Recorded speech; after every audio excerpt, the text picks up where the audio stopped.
Hey, what's going on, everybody? I'm Waller's Wallet, and the other day I talked about the possibility of the next potential stimulus package offering free rent or mortgage to people. But today we're going to talk about the other proposal, which is called the Emergency Money for the People Act, and how long the payments would go on for, who would be eligible for payments, and how much money you would receive. Now, if you want a simple way to help out the channel, consider giving the video a thumbs up. Also, consider subscribing to the channel and don't forget to turn that notification bell on as well so you don't miss out on future videos. Now, I know some people don't agree with another stimulus package while others do, and whichever way you're leaning, that's fine. I'm just here to tell you the information.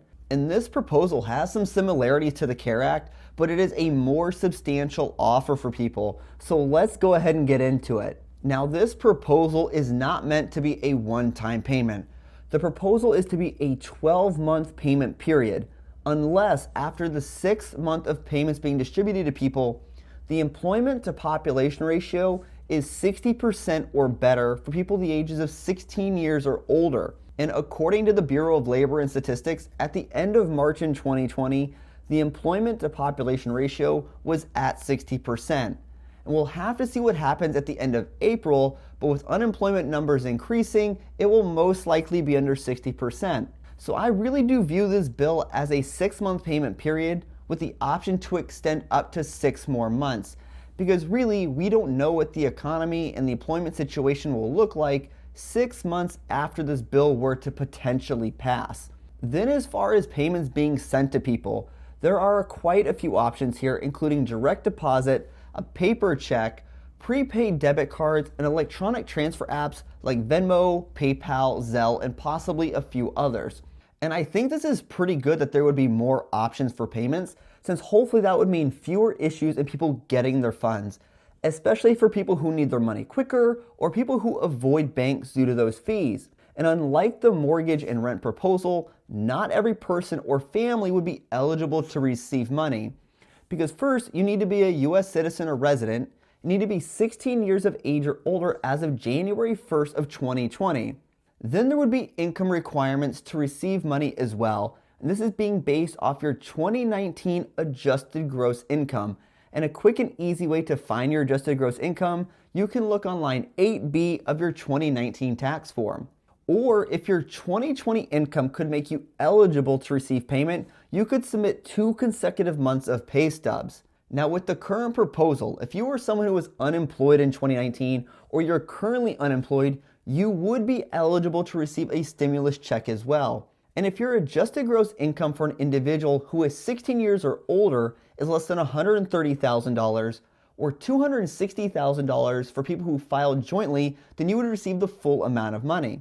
But what looks to be missing is if you filed head of household. I would assume this would be corrected since this was mentioned in the CARES Act.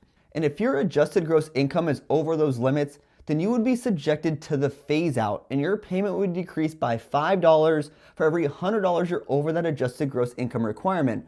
So just like the CARES Act, not everyone would receive money with this proposal. Then taking a look at the amount of money people would receive from this proposal. Individuals would receive $2,000 per month, and couples who filed jointly would receive $4,000 per month. And if you're someone with dependents, you would receive an additional $500 per month per dependent, capped at a 3-dependent max. So if you're someone with 4 dependents, you would receive $1,500. So the maximum amount of money would be $5,500 per month if you're someone who filed jointly and had 3 or more dependents. And what's interesting about the current proposal is the bill would allow people who were claimed as a dependent but met the other requirements to still receive $2,000 per month.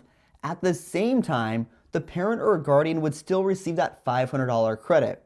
Now remember, this is still a proposal and things can change, and I would be a betting person at this magnitude of money, there would be some adjustments to this proposal.